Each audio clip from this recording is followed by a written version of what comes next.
Thank you, Ada and Nicole, for organizing this incredibly delicious dinner. Judging by the amount of food on these plates, I think you felt the same way. Okay. Ouch, she says. So I want to just, oh yeah, one more thing. Last time, Nicole and I spent about 15 minutes digging bottles and cans out of the trash bin. Please don't do that. There's a place there which says recycle only. Put your recyclables in the recycle only container and put your trash in the trash. Thank you. Now I just want to thank both Steve and Jenny for coming over here and walking you through this incredible presentation that they've put together for IDEV. Please take note and listen carefully. It seems obvious in certain places, but it is far from it. Using the research tools that they've developed will save you an incredible amount of time and energy. And just so valuable. Jenny knows I have sat down with her many times and asked her for very strange mixtures of terms, and she has helped me do research on ridiculous things and incredibly patiently. So if these two can't help you, then God help you, really. But honestly, so pay attention. It'll save you an enormous amount of time. It'll make you a more efficient and better researcher.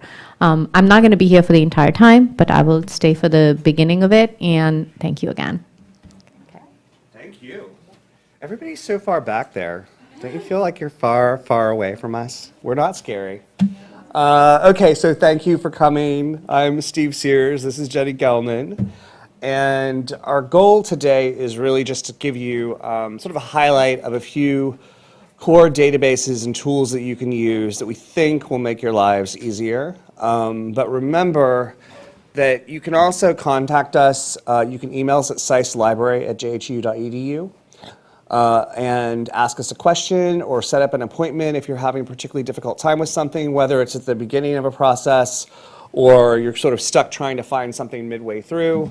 Don't be afraid. We're not scary. I hope we're not scary. And we're happy to help. So the goal is to get you on the right path quickly so that you have a more efficient process.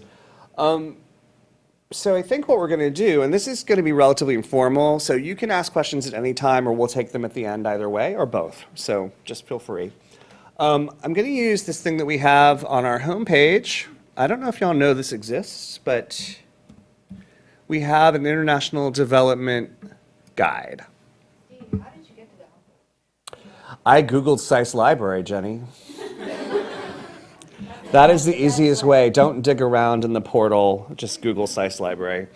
And this guide is actually on your Blackboard pages for your classes for IDEV, most of them anyway. It should be over where the course readings link is on the left. So you can get there very easily, but it's on our homepage in that menu. And before I actually start talking about the resources, though, I want to talk about RefWorks. So has anybody yet used something like RefWorks, the citation manager, Zotero, RefWorks? I see nodding heads. That's great. For those of you who haven't done this, it is RefWorks is a citation manager that Hopkins pays for, so you get it, and you can actually use it when you leave. You can switch your account to an alumni account if you want to. That's a rare thing that we let you take a resource with you. But essentially, the first part of it is it's a place where you can gather your citations for papers that you're working on. The next part is it helps you build a bibliography from the citations that you have in there. You create your own little database, essentially, of citations for books, papers, whatever you want. And then the third piece is, do we call it a plugin, Jenny? What do we call that now? An add-in that you can put into Word. Or Google Docs, I always forget that. And that will help you actually do, for instance, if you're going to do footnotes, you'll have sort of access to your RefWorks and you'll see your citations and then you can just insert them. The cool thing is that while you're inserting those into your paper, it builds the works cited or bibliography for you as it goes. So it knows, it's smart, and it knows you just added this one, and it helps you figure out the proper format and gives you different options. So We're not going to do that full process today, but on October 5th, 4th, 5th, Friday, a week, is it a week from now? It's a week from this Friday, yes. We're going to do a session, do you remember where it is? It's probably in 417, and I bet it is. Actually, yeah, I can tell you that. But we're going to do a rough work session where we'll go through it quite comprehensively. Under using the library, orientation, and classes. It is October 5th, 2 p.m., 417. I'll serve cookies, so be there. And we'll talk more. But I will actually show it to you. I think I'm going to show you what it looks like right now so you can see. So I'm going to go back to the home page. There is a RefWorks guide, just like there's an IDEV guide. Oops. And that's one way you can get into it. I'm just going to click on logging in. We're going to use what we call new RefWorks. And to set this up for yourself, to create your sort of database, all you have to do is log in once and it's done. So to do that, it's tempting to want to sign in, like you can see my email address right there. But what you do is you actually just go down here and you type in Hopkins, or part of Hopkins. And that'll take you to the JED login that you're used to.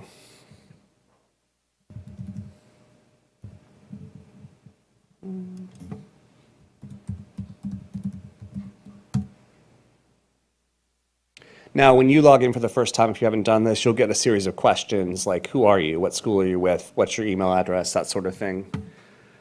And then what we're looking at in here right now is just a list of the documents that I have. They look it's kind of a very brief title-only list, but if you click on one, you can see over here on the right-hand side, there's the full citation.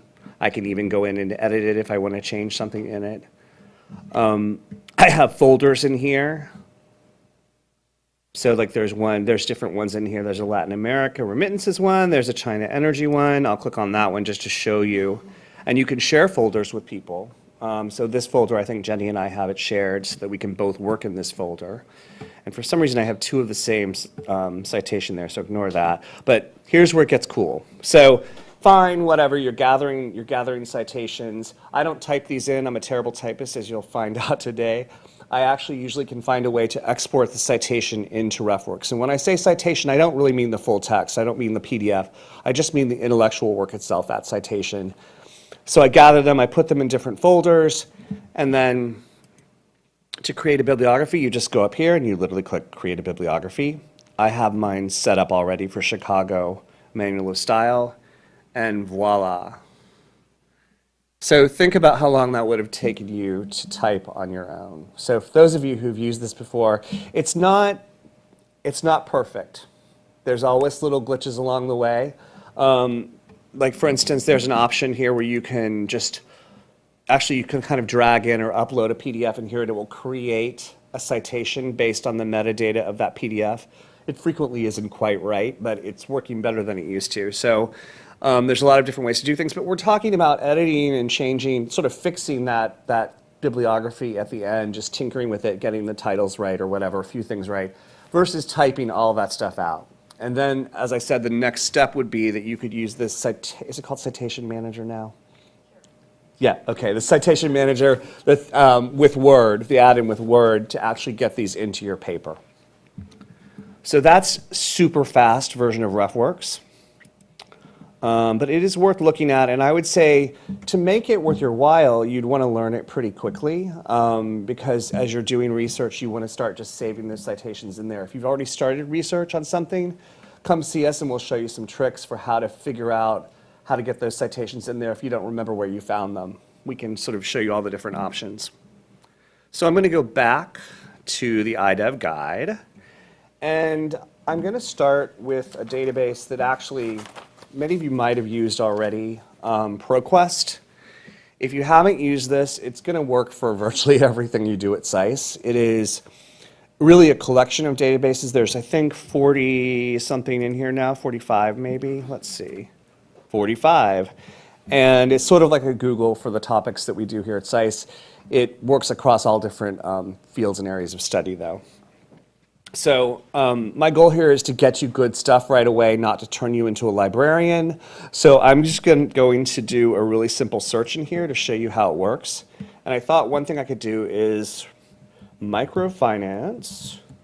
Let's see, I'm going to have to bend down here to see this on the screen. And mobile phones. So we've got about almost 7,000 results. They're relevance ranked, so the good stuff should be at the top. One thing I would recommend is if you want something to be more recent for a particular topic, don't change it to chronological order, just keep the relevance ranking, and then you can scroll down and there's options over here on the left where you can change things. So you can say, oh, I want to use the last 12 months, last 5 years. You can actually put in a custom date range. So I'm just going to say like 2015. And you don't even have to put in a date down here. It'll know 2015 to the present. I'm going to apply that so that these are going to be more recent. And we're seeing a mix of resources here. So we're getting scholarly journals, we're getting newspapers, we're getting some trade journals, some kind of vaguely titled reports, wire services, dissertations. So probably one thing about dissertations I want to make a point about is that generally what I would say about those, the way I tend to use them, I don't know if Jenny will agree, is to find when I'm trying to find something difficult. If I'm trying to find a primary source or some old document, I don't tend to use them to cite, like, first of all, you don't want to read a 200-page dissertation when you're working on a paper, but we don't really know the quality of that dissertation either. So, but it's my little trick to get to maybe some works cited in the bibliography that are going to be good to use. For today, I'm going to sort of skip over that, and I'm going to choose actually to narrow this down. So source type, you see that on the left right there. I don't know how much you all can see that from in the back, but I'm going to choose to click on more. And I'm going to say I want scholarly journals. Those sound good. And I'm actually going to choose trade journals. Sometimes there's journals in a field that are not considered scholarly, but they're still going to be really helpful to you. And so you might want to choose those even though you think, oh, I'm supposed to be getting scholarly stuff. You may still find good stuff. You might find leads on other parts of your topic from that. So I'm just going to choose those two and click apply. Now I'm really down low now to 486 results. I'm kind of surprised it's that low. So like the first one right here, interestingly enough, the first one right here actually says mobile technology. So maybe I didn't need to use the word phones. I could probably just dump that word phones and see what I get with just mobile and microfinance. But what you can see here is, let's see, let me go up to this one right here. You can click on a preview right here, and you'll get an abstract. This one, I don't know if I'd want that one. Microfinance branchless banking model in Indonesia. Most of these should have abstracts because they're scholarly journals primarily. And you'll notice, I don't know if you can see this from where you're sitting, but a lot of them have the full text in a PDF or in HTML. If they don't, there's usually going to be, there's a Find It button. So this one, banking on the market, mobile phones and social goods provision in Haiti. This one has a Find It option. So that's a button you can click on, and it will tell you what other options do we have for this article from Johns Hopkins. So it's in EBSCO, it's also in Project Muse. So if you click on this, you should get to the full text. This one actually just took us into the journal. Let me see if the next one is more precise. Ooh, neither one of those worked. Okay, one thing I will say is if you're on campus, always Google it to figure out if we have it, because usually if you're on our IP range and we have access to it through a particular database, you'll be able to get into it. So that's interesting that didn't work. I think it's probably, actually it's not in EBSCO, but it's probably in Muse if I dig into the, it's got the article, the journal correct, so I could probably dig into this one and get to it. if there was actually not an option in here at all, and you probably don't want to have to go look for print. We don't have it at Hopkins and SAIS. We have it in Baltimore. Sometimes there'll be an option for interlibrary loan, and you can do that, and we'll get the article from another school, and that can be pretty quick. Usually, sometimes it's just a matter of hours that it'll turn around, and we'll get an email back, hours to a few days. So that was I didn't test that example. But that's a realistic, sometimes that happens to you, so I'm not going to candy coat it. There was one at the top? There we go, there's one. That first one, okay. Aha! Now, this is interesting though, because watch what happens. I'm already logged in. It actually goes into interlibrary loan and fills out the form for you. So that's kind of cool, and then you just hit request. If you've never used interlibrary loan before, what I would recommend is that you just sign up for it right away, just in case you need to use it. And you can get to that on our homepage under request and renew. There's an interlibrary loan option here or down there, and you just log in once and you set it up. So you answer a few questions and you'll be ready to go should that happen. So there's usually an option to get you to what you want. And if you don't see one, just email us at SAIS Library. We're going to try to find it for you, no matter how strange it is or how difficult it seems to find. As your professor said, we will try to get it. So let me just go ahead and make a point here that when I'm talking about RefWorks, if there were several that I liked in here, I could actually mark those. I could either do them one at a time or mark them as a set. And up at the top here, it creates a little folder of them. And then there's an option right here to save, and it says export to RefWorks. So I could pop them right into RefWorks. That's how you do the export option. Most of the databases will have it as, it'll be called save or export. So you'll usually see it on any of the results lists. You can also do them one by one if you want to. And remember that you can go in here and you can take out, just change your terms. It'll keep your limitations that you've had. Maybe I want to throw in some additional options of sources. Maybe I thought maybe that was too little, or maybe I do want some news pieces to give me some ideas. You can do that. So when I took out phones, it brought it up to, so maybe there's something about mobile technology. Yeah, that one would be okay, I think. So that's really the basics of how ProQuest works. Any questions about that? Again, you can use this for anything at SAIS, not just IDEV. Jenny, did I leave out anything that I should cover on that? So Jenny's going to give you some databases that are a little bit more specifically IDEV-y. So you want to take over? Okay.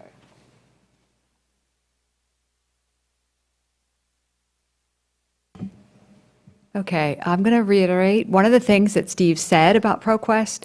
You can use it for any paper at SAIS. As a matter of fact, we usually recommend that you use it for every paper at SAIS. So ProQuest is really like one of the first,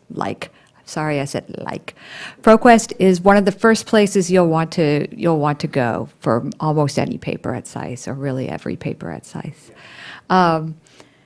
However, it is interdisciplinary, and it's not just focused on international development.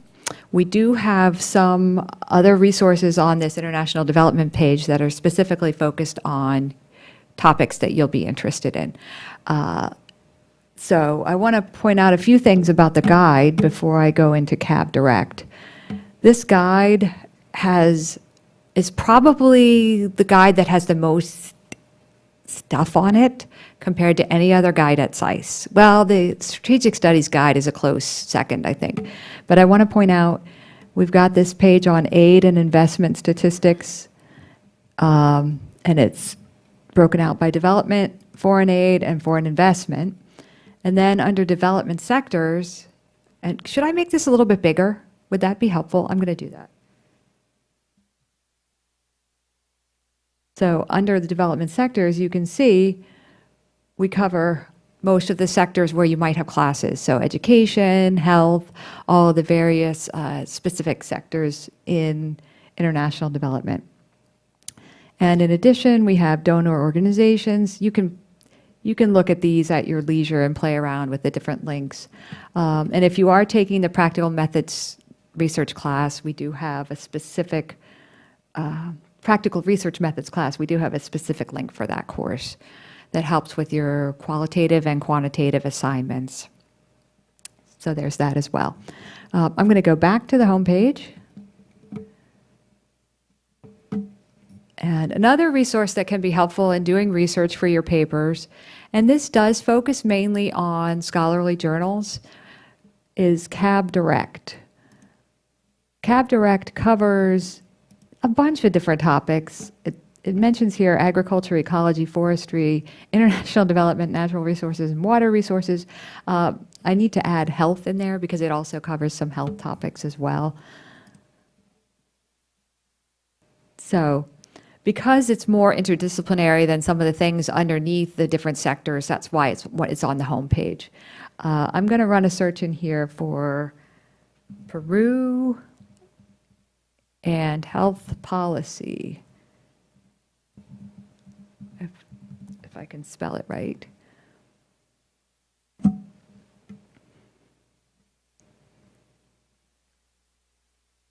Oh, there they are. The search results are down below. And ProQuest can be kind of overwhelming because you do get thousands of results. In this search, we have 336. Like ProQuest, the ranking is relevance ranking. So the most relevant things are coming to the top.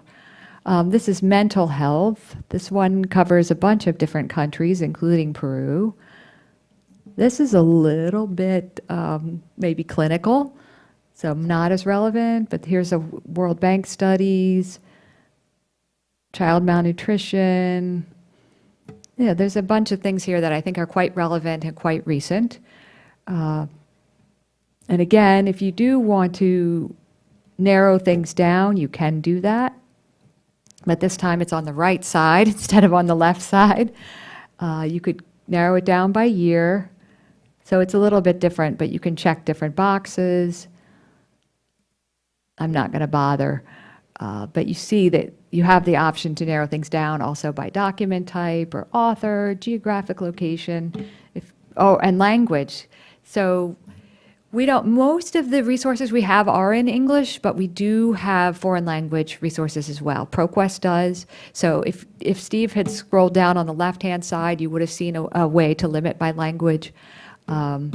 This one is on the right-hand side, and it's European languages and English in general, but there are 56 Spanish language resources there. So, and as Steve showed you, there was a preview button. There's no preview button in here. You do have to click on the document title if you want to look at an abstract. So let's pretend we want to look at that one. Right, so now you can see the abstract. And there should be, I did not test this ahead of time, but somewhere there should be an export or a save. Okay, right there, download or export selected records. And I know that RefWorks is one of the options there, so that's handy. And you also see the Find It button. Now you know what it is because Steve demonstrated it in ProQuest. He never made it work, but I'm going to click on this link that says Taylor and Francis Medical Library, and I'm betting we'll get right to the article, and there's the PDF. Yay, that's the way. That's the way it should work, and that is the way it works. 90, we can't give you a number, but the vast majority of the time, we have thousands of subscriptions. So the vast majority of the time, you will get a PDF. When you don't, second step is to try Google, as Steve said, and then the last step is to get it through interlibrary loan. It will come within 1 or 2 business days as a PDF. So it's definitely worth it. to do interlibrary loan for journal articles. You also have the option to do it for books, but that's a longer process. That takes a couple of weeks, potentially. And we're actually not talking about books at all today, but if you do have any questions about books, feel free to ask us. Or about anything else. Any questions on CAB before I leave it, because I'm going to leave it now. Steve has a question. Yeah, I'll repeat your question. Okay. My question is in terms of the resources, like the journals that are covered in CAB, will we see overlap with ProQuest? Will we see some of this is totally different? What will you get from CAB versus ProQuest? Okay, Steve asked, I'm going to repeat the question for those, for the recording. Are the resources or the journal articles that you get in ProQuest going to be different from what you get in CAB? Or are they unique? Is there overlap? And the answer is yes. There is overlap, and yes, there are unique articles. So there's some of both. So if you're doing a very short paper, you may only need to search ProQuest and nothing else. Something quick and easy. You just need a few good resources, a little bit of background. ProQuest is enough. If you're doing a capstone or something, research paper for the practicum, you're going to need to go beyond ProQuest. And we're always happy to help you identify where to go. You're welcome to use the research guide, like the sectors or whichever of these might be useful to you. If you're independent, you want to try it on your own, go for it. But if you don't know where to go, or you're someone who likes, we have experience. I did work at USAID in the library. And Steve has been here since I was a student here. And so he's had almost every question you can think of. What was the one about the toilets? How many toilets are there in India? Yeah. Yeah. How many working toilets? Right. And One of the difficult questions yeah, that's so the question that's how many working toilets there are in homes in India. Anyway, anything you can think of. If you're spinning your wheels for hours, don't. Feel free to ask us or email us at saislibrary@jhu.edu. So I think I'm going to leave this home page and just, how much time do we have? We've got about 15 minutes. No, we have half an hour. Yeah. We're good. Okay. I'm going to leave the home page and look at policy papers, gray literature. So what is gray literature? You may have heard the term. Anybody ever heard of it? And I'm seeing some nodding faces and some no's. So gray literature is not published journal literature or published books. It could be, some people think of gray literature as government reports, reports from think tanks. It could be reports from an international organization like the World Bank. Could be an NGO. So if it's an environmental topic, World Wildlife Federation, a report from them. So you get the idea. It could be reports from any types of organizations. And I will be honest with you, one of the very good places to find those types of reports, guess. Google, yes. So if you know the name of an organization that you think publishes reports on a topic, Google your topic and the name of that organization. So that works particularly well for the World Bank, for example. Everything that the World Bank publishes is now freely available, so you don't have to go through a subscription site. So if you're looking for a World Bank report on a particular topic, put the topic and World Bank into Google, and most likely you'll find a good list of World Bank reports and probably most stuff that's out there. However, we do have a couple of places you can go that might help you. On our homepage, we do have the World Bank e-library, which you can search as a focused World Bank search. And we do have a link to policy papers. And we have a whole list of them. Here's another World Bank search engine that is a different search engine. I honestly think this one works a little bit better. So we might want to switch them out and put that on our homepage. Try to remember to do that when we leave here. I'm going to not search in all of these, but I will do one search in LDIS, which is a nice one that I like. It's not the only one. And you can search, you can do an advanced search. I particularly like the browse feature in this particular one. So under topics, you see you can browse by different topics. I'm going to click on education. You also have the option of browsing by country up here. And you can throw in a country. Once you've browsed under a topic, you can throw in a country. See if I can remember what country I wanted to choose.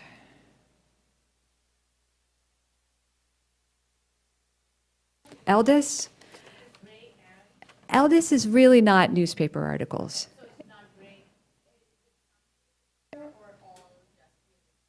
It's actually all gray literature. All gray literature, yeah. So that's what we're looking at. There's different reports. I'm gonna make this one bigger too, so you can see the results. But first, I'm gonna type in a country to narrow down the results some. Because we had, for education, we have over 2,500 results.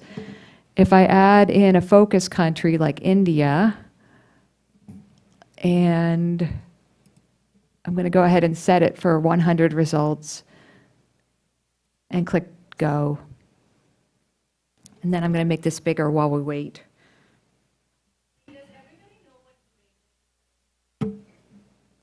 Yeah, I think you might have missed that, Tanvi. Okay. We went over that. So I have a question. Is a white paper gray literature? Yeah. Yes, yes. Ha ha, white paper is gray literature. Yeah, so we were talking, and Tanvi, maybe you have categories to add. We were saying think tanks, government reports, NGOs,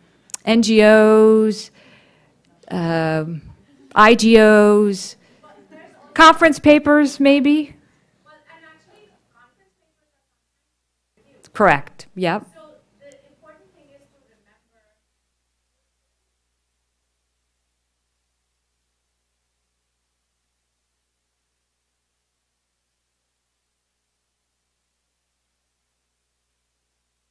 What is your professor or whatever? Yeah, Yeah, just it's worth like just figuring it out, you know? yeah. Yeah, sure. So I did mention, and you might not have caught it, and when considering peer-reviewed sources, CAB is basically all peer-reviewed sources. CAB Direct is pretty much all peer-reviewed. ProQuest is not all peer-reviewed. However, you do have the option, which you actually can check it right on the homepage if you want to limit it to peer-reviewed sources. Or remember how Steve chose scholarly journals and trade journals? You can limit to just scholarly journals. Now, if you're going to get down in the weeds, peer review means different things to different people, and scholarly does not always mean peer-reviewed, so that is worth talking to, as Kanvi says, talking to your professor, and if you really need to find out if something is peer-reviewed or scholar or peer-reviewed, you might have to go to the journal homepage and read about it and figure out, they'll say on the homepage usually whether or not they do a peer review and how they do it. Some journals will have 2 blind peer reviewers. Don't get into it. Yeah, I don't think that you need to understand. okay. If you're going to do a large lit review for somebody, like for a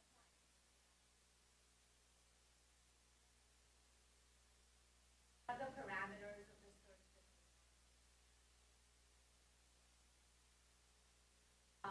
And it also goes to the heart of your research anyway, because a lot of you are reading blog posts and policy reports, et cetera, et cetera. That side something else, and that side something else.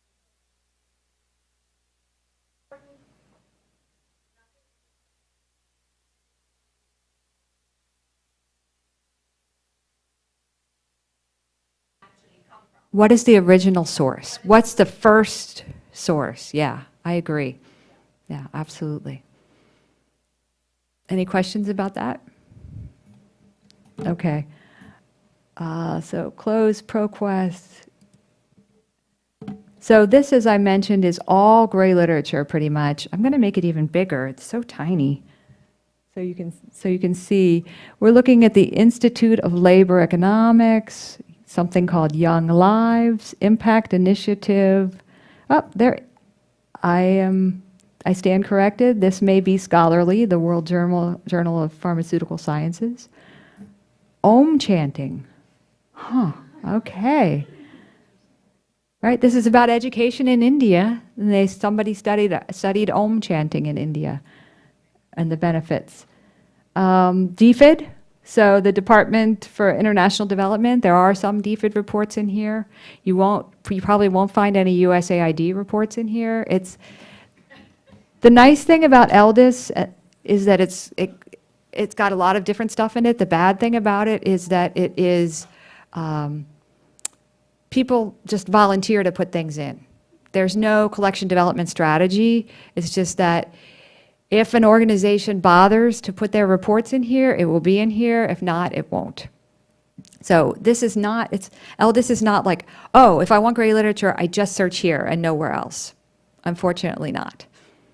So coming back to the home page, if you did want to look at USAID reports, I think it's under donor organizations. Oops. Okay, we have some links to multilaterals and then bilateral funders. And here's USA. So there's places you can go to search their websites individually if you wanted to do that. Okay, any questions about gray literature? No. Okay, we are going to talk now about Google. Librarians actually love Google. You're going to learn something you don't know, I can predict. Yes, you probably will. Librarians love Google. We use it all the time. We encourage you to use it, but use it wisely. So I'm going to go to Google. Did you know, you may know that Google has an advanced search. You might know that. And you could type Google, I should have just done Google Advanced Search in Google, and that would have gotten me right there.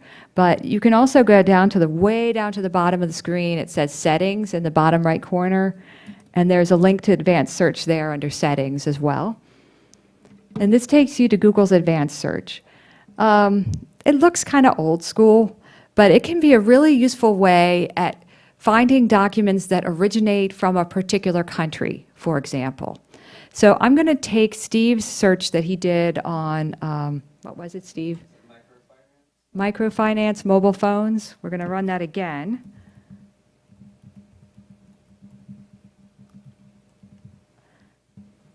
But then we're going to narrow it down under the bottom. You can also narrow it down by language, by the way, here. I'm going to choose region. And I'm going to scroll down and say Kenya. I'm specifically interested in Kenya. Now, this is not going to be articles or documents about Kenya. I mean, it should be, but the more important thing, this is going to be documents created in Kenya, which is kind of cool. So if we click on the Advanced Search button, we are getting documents that all have .ke as their domain, at the end of their domain name. That's not a domain name, sorry. I forget what it's called. Somebody correct me. But they all originate from Kenya. So you're getting rid of a lot of the junk. If you're interested in what's happening inside a country, this is really the only way to do it, is with the Google Advanced Search. I mean, that's not the only way to find out what's happening inside a country, but if using Google, that's the only way to find out what's happening inside of a country if you're using Google. And you can also limit by time. So we're looking at everything. If you choose the past year, you'll get fewer results that are more recent. So only things that have been produced in Kenya about this topic for the past year. So that's the Google Advanced Search. Google also has, as you may know, an image search. And you can use the image search to find images that you are permitted to use in a publication that may be going out to the world. So they're copyright free, essentially, copyright free images. And that's a pretty cool tool as well, to me at least. So I'm going to search for street.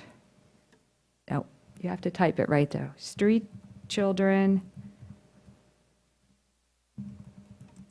in Afghanistan.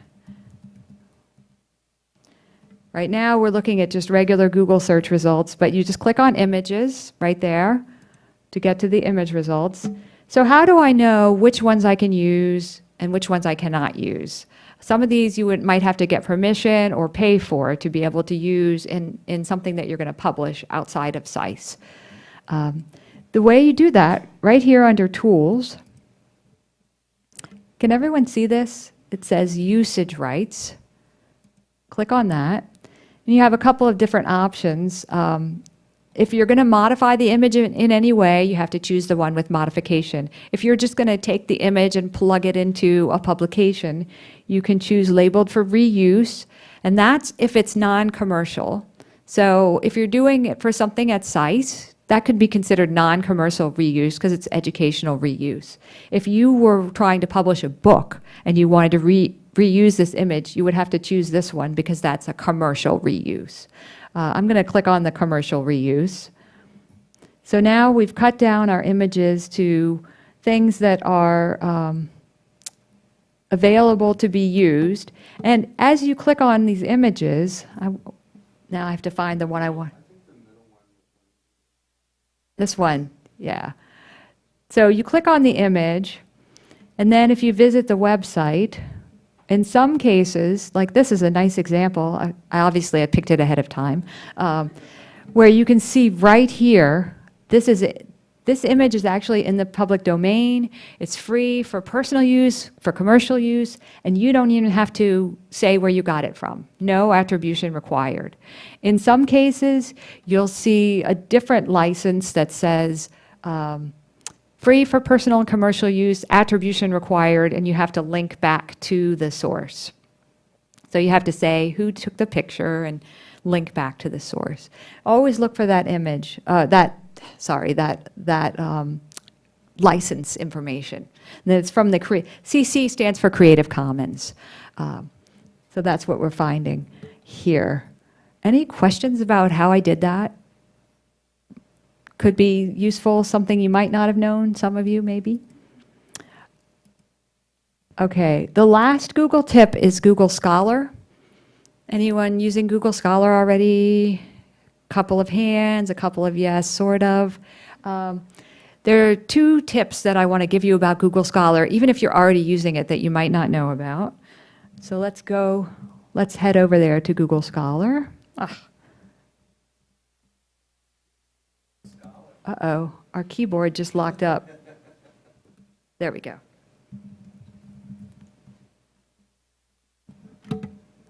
Okay. If you've never used Google Scholar, it's a great product that Google has thrown together of scholarly publications and books. And we don't recommend that you start your research in Google Scholar, but it's a great place to go if you need to find a PDF quickly of an article that you read about. Tanvi said, use this article in your paper. This was a great article. You can come to Google Scholar to find the article and get a PDF of it once you set your settings up. You can also use it, Steve mentioned, what if you've already started a paper and you have 10 things that you want to get into RefWorks? Google Scholar is a great place to go for that. So you have to configure your settings first. So just to quickly show you how that works, feel free to email us if you don't remember how we do this. You go to this 3 bars over here, and if you had better screen resolution, settings would be right here at the bottom. In our case, it's right here at the gear. And there's 2 settings that you can set. One is under Bibliography Manager.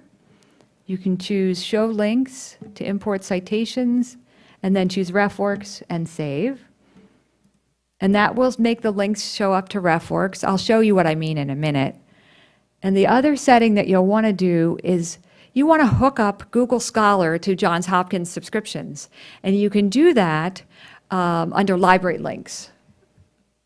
So if I click library links, if you're on campus, you might just be able to come to this window and click save. I'm still not clear if it works or not. You think that does work, right? If you're on campus, if you're on the network, you can just come to this page and click save, and Steve thinks it will remember it when you're off campus. If it doesn't work, or if you forget to do it until you're off campus, all you have to do is come to the search box and type in Johns Hopkins in the search box, and then this box will pop up. Check the box and click save. So either way, you want to do that. These two things are worth, like, if you learn nothing else from this session, that might be them, and the fact that you can come to us for help, if those are the only things you learn, it might be worth it. We hope you learn something more than that, yes. So I didn't pick a sample search to run in here. I should have. What do you think? Anybody got anything we should look up? Anything you're working on that you want to throw in here? Somebody be bold. Come on, guys. Impeachment. Okay, That's okay, that's okay. all right. We're talking about Argentina, right? Argentina, right? All right, we'll just leave it at impeachment. So what we see here are, wow, there they are, okay. A bunch of results. You can see books, you can see journal articles, you do find conference papers in here. I have now seen, Brookings papers I have seen in ProQuest. Rand Corporation papers you'll definitely find in here. So it's a mixed bag. And you'll see right here, find it. Remember find it? So if you're off campus and you tried to click on this JSTOR link, it would not work. You would get a message that says, we would be happy if you would pay $40 to purchase this article. But what Find It does is allow you to circumvent that and use what your tuition is paying for to be able to access the full text of articles. So these Find It links now will show up once you configure your settings. And you also see right here, underneath every single citation, a link that says import into RefWorks. So that allows you to get things right into your RefWorks database. So that's really handy. I do want to point out, sometimes you don't see a Find It link. For example, say you wanted this 1974 book on impeachment. Sometimes if you click on these two arrows and there's a little pop-up that says more, the Find It link pops up. So Find It did pop up, and if I click on that, it's going to run a search to see, do we have that book in Johns Hopkins? And yes, we actually own that book. It's up across the street in our library, so you could check it out. If we didn't own it, you do see there's an option here to do interlibrary loan. And just like the journal articles, when you click on that link, it fills out the form for you, and all you have to do is click Submit Request at the bottom. And there's also the option of Borrow Direct as well. So your first option, you always want to look at Johns Hopkins. Second option for books is Borrow Direct. Anyone not know what Borrow Direct is? It's a consortium of libraries, including East Coast. It's all Ivy League. Well, it doesn't include Stanford, does it? Mm-hmm. Oh, Stanford just joined. Stanford just joined. All right. So all Ivy League schools plus Duke and University of Chicago and Johns Hopkins, we all agree to mail each other books within 5 business days. So that's Borrow Direct. And right here you can request a copy, and it will be sent here to the SAIS library within 5 business days.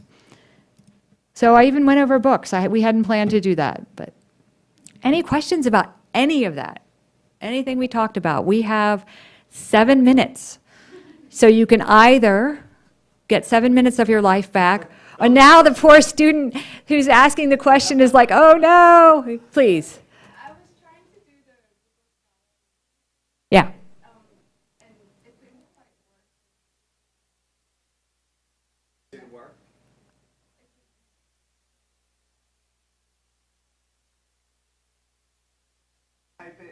Type it in. Yeah, type Johns Hopkins in the search box.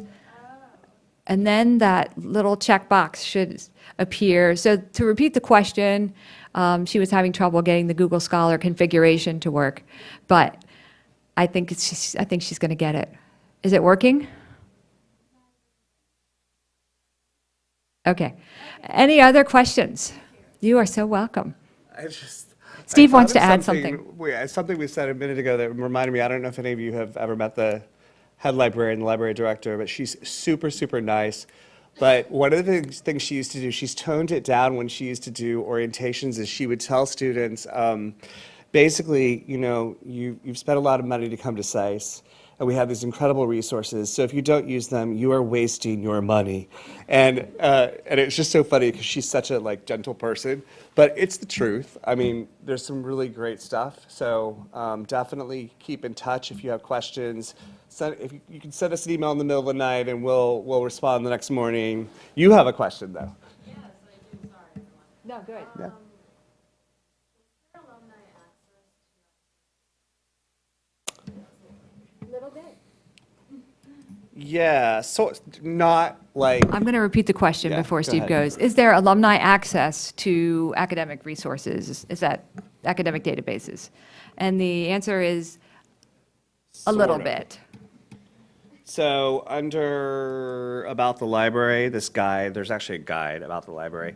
There's an alumni page, and it tells you what you can get access to. You do lose most of the good stuff. It's a cruel, they cut your JED for that within a month, I think. It's bad. But there are actually some tools on here, one is called KnowledgeNet. That's the free one. And KnowledgeNet actually has access to a chunk of ProQuest databases. I always was about this, and then I went in this summer and I started looking, and there was actually good stuff. I used it and tested it and got decent results. I'm sure there's tons of journals I wasn't getting, but I got enough results that I was like, okay, this isn't terrible. But you can always, if you're actually based in DC, you can come in and use the library, but it's going to be cutting you off cold when you graduate, yeah. Sorry. I'll tell you, the reason for that is that the publishers make us sign license agreements essentially that say only current students and people on site. So that would be faculty, staff, students, and alumni who come into the library. So it's, unfortunately, If it were up to us, we'd give you. we'd give you access we to could, everything. yeah. Any other questions? Ready to go?